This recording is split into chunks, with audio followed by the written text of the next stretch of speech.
নির্বাচনের দিনক্ষণ ঘোষণা হতেই শুরু হয়ে গেল রাজনৈতিক সন্ত্রাস। রাজনৈতিক সন্ত্রাসের কোপে রক্তাক্ত বিজেপির যুব নেতা সুমন দাস।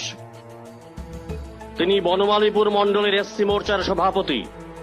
রাজধানীর আড়ালিয়া এলাকায় তাকে কুপিয়ে খুনের চেষ্টা করা হয়। ঘটনা মঙ্গলবার 7 সকালে। পুলিশ গ্রেপ্তার করেছে 2 দুষ্কৃতীকে। 2023-এর কুরুক্ষেত্র হবে রক্তাক্ত। বিনা যুদ্ধে কেউ ছাড়বে না সুচাগ্র মেদিনী। এই পণ নিয়ে মাঠে নেমেছে প্রতিটি রাজনৈতিক দল। তাই আসন্ন বিধানসভা নির্বাচন নিয়ে গভীর চিন্তায় আছে খোদ পুলিশ। শেষ পর্যন্ত পুলিশ গোয়েন্দার এই আশঙ্কা সত্যি হল।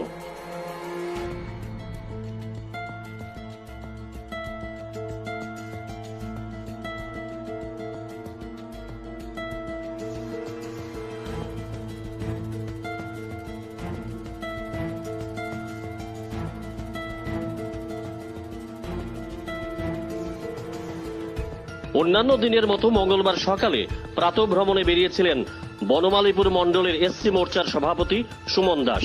সুমনের জবানবন্দি অনুযায়ী এই সময় তাকে দুষ্কৃতীরা আড়ালিয়া এলাকায় আটক করে এবং দা সহ ধারালো অস্ত্র নিয়ে হামলা করে।